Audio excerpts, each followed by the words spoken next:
বাংলাদেশে এখন একটি বিশৃঙ্খল পরিস্থিতি চলছে।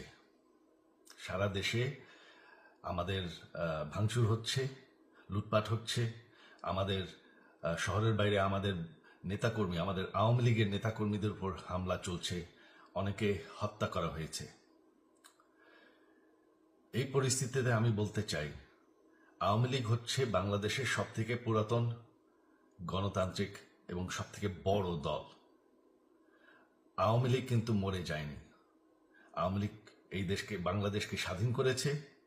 আওয়ামী লীগকে শেষ করা সম্ভব না।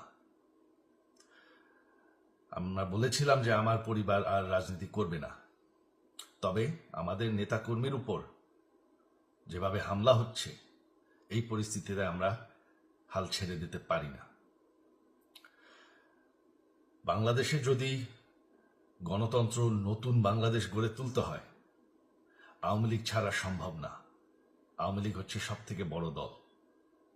আওয়ামী লীগ কোথাও যাবে না, আওয়ামী লীগ শেষ হয়ে যাবে না। আওয়ামী লীগকে শেষ করা সম্ভব না। আওয়ামী লীগের নেতাকর্মীদের আমি সবাইকে আহ্বান জানাচ্ছি যে আপনারা সাহস নিয়ে দাঁড়ান। আপনারা একা না, আমরা আছি। বঙ্গবন্ধুর পরিবার কোথাও যায়নি, আমরা আপনাদের সাথে আছি। দেশকে, আমাদের নেতাকর্মীদেরকে, আওয়ামী লীগকে রক্ষা করার জন্য যা প্রয়োজন আমরা করতে প্রস্তুত। এই যে আমাদের বর্তমান যারাই আছে ক্ষমতায়, তাদেরকে আমি বলবো যে আমরাও একটি গণতান্ত্রিক, শৃঙ্খল, নিরাপদ বাংলাদেশ চাই, জঙ্গিবাদ মুক্ত। তার জন্য আমরা সবার সাথে আলোচনা করতে প্রস্তুত।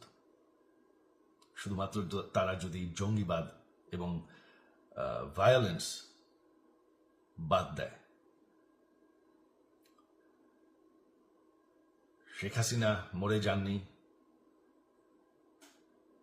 আমরা কোথাও যাইনি। বাংলাদেশ আওয়ামী লীগ ছাড়া গণতন্ত্র, নির্বাচন সম্ভব না। এই বলে আমি আমার কথা শেষ করছি।